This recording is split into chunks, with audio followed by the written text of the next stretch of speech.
Bismillahirrahmanirrahim. Bonjour à tous, j'espère que vous allez très bien. Aujourd'hui, et dans le cadre de la préparation à l'examen régional de la 3e année du cycle secondaire collégial, je vous propose une leçon intitulée l'interrogation totale et l'interrogation partielle. Donc, je vous demande de regarder la vidéo du début jusqu'à la fin pour mieux comprendre. Mais avant de commencer cette leçon et avant d'entrer dans le vif du sujet, nous allons faire un petit rappel. Alors c'est parti.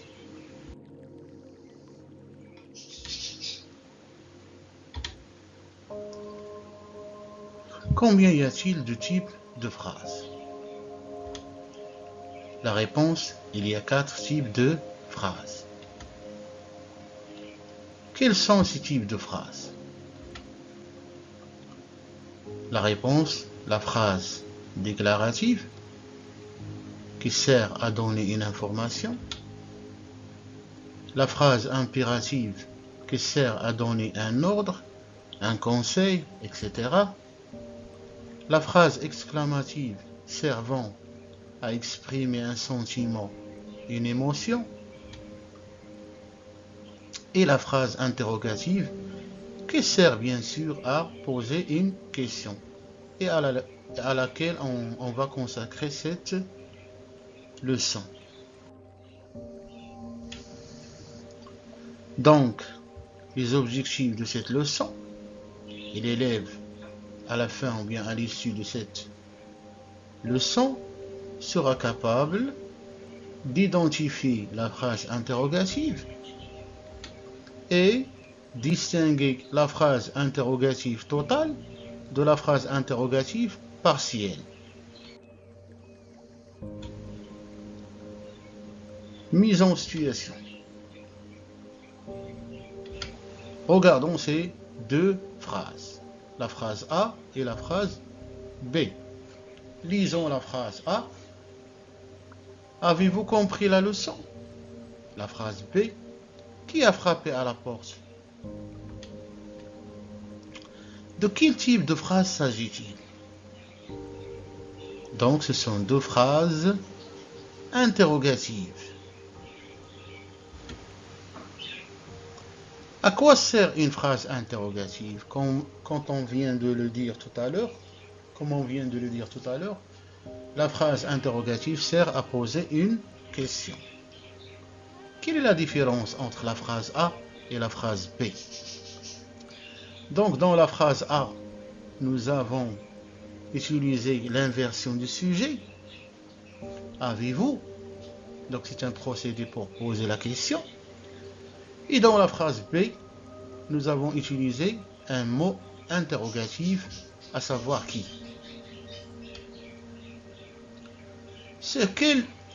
Sur quoi porte l'interrogation dans la phrase A? Donc dans la phrase A, comme vous le voyez, l'interrogation porte sur la totalité de la phrase, sur toute la phrase entière, tout entière.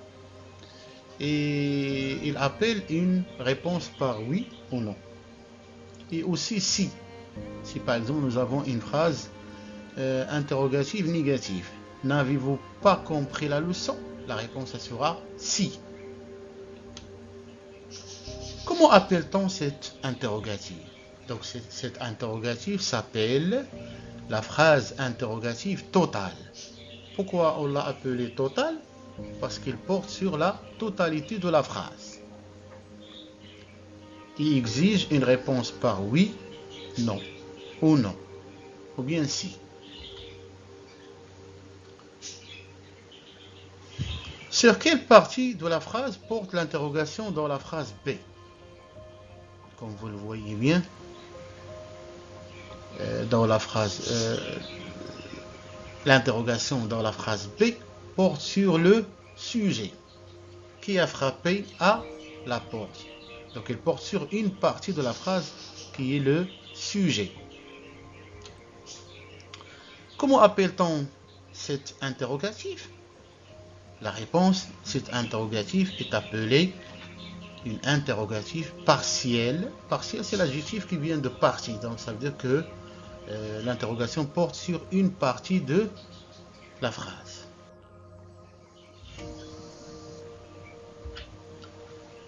Regardons maintenant ce support que je vous propose. La première phrase, tu lis quoi?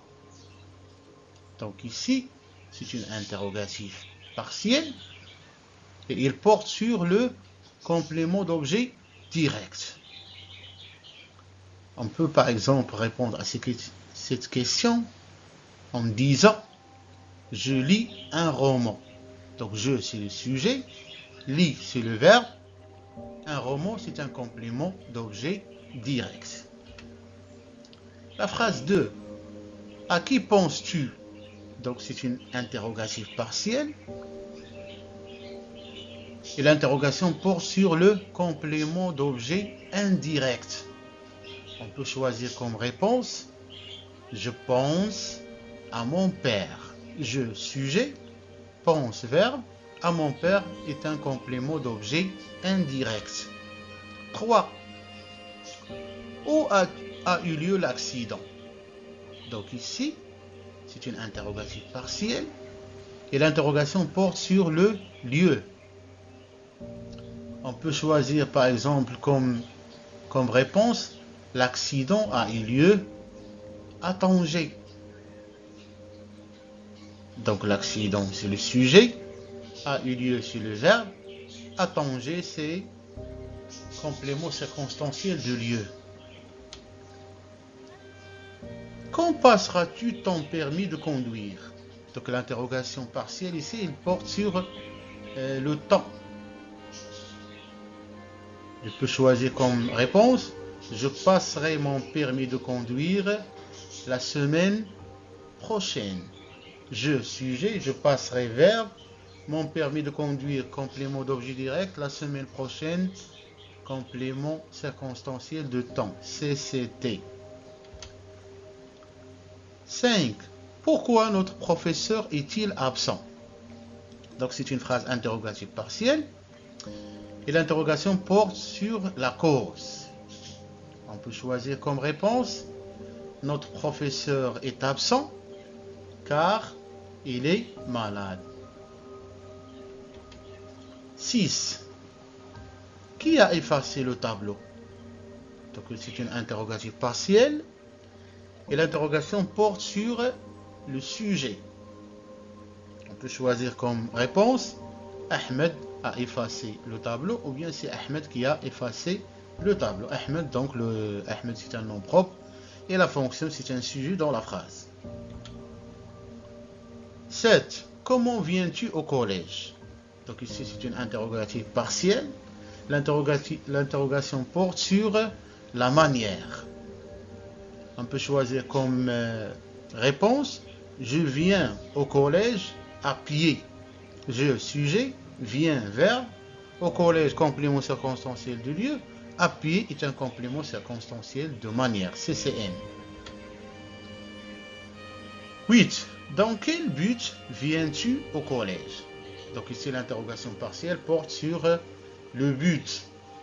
Donc, on peut choisir comme réponse, je viens au collège pour apprendre. Donc je, sujet, viens, verbe, au collège, complément circonstanciel de lieu, pour apprendre est un complément circonstanciel de but. Passons maintenant à un exercice. Cherche les questions, la consigne. Cherche les questions qui correspondent aux réponses suivantes. Il était à Tanger ce week-end. 2. Nabil a eu la meilleure note. 3. Il téléphone à sa mère. 4. L'accident a eu lieu le mercredi matin. 5. Il construit une maison. 6. Je suis allé voir mon ami car il était malade. 7. Il est entré à la maison en utilisant une échelle. Donc, corrigeons cet exercice. Donc, je propose des questions qui peuvent correspondre aux réponses suivantes, aux réponses en question. Où était-il ce week-end?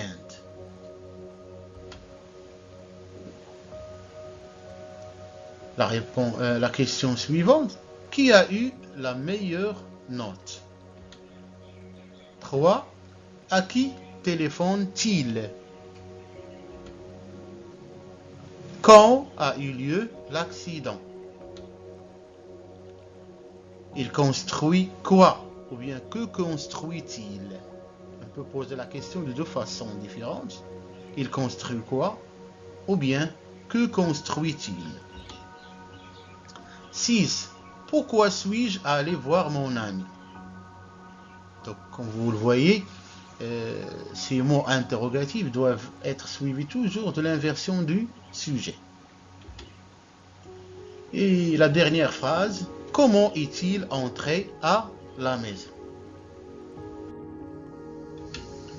Donc, ce qu'il faut retenir de cette leçon, c'est qu'il existe deux types d'interrogation, l'interrogation totale et l'interrogation partielle.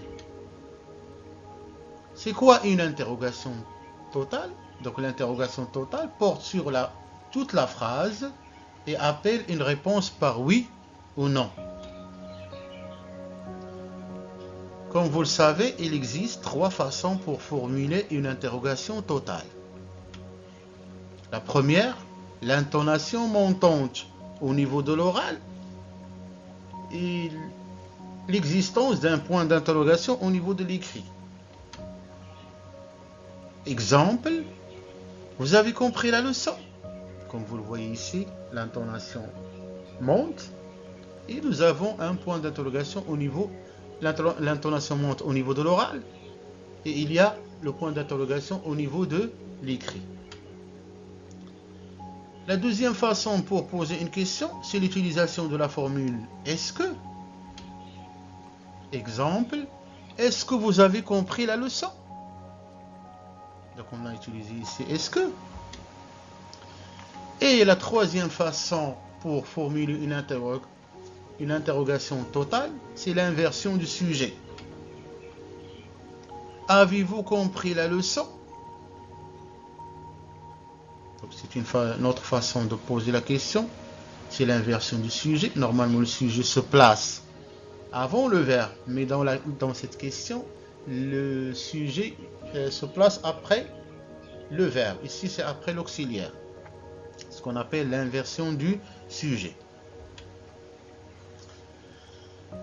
L'interrogation partielle, comme son nom l'indique, quant à elle, porte sur une partie de la phrase.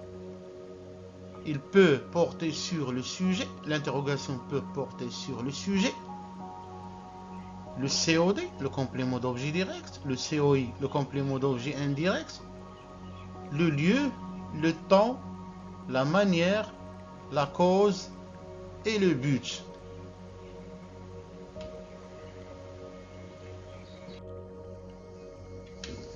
Donc, ma leçon d'aujourd'hui touche à sa fin.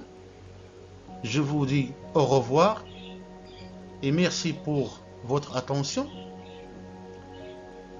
N'oubliez pas de vous abonner à ma chaîne et pour pouvoir recevoir d'autres vidéos sur le même modèle.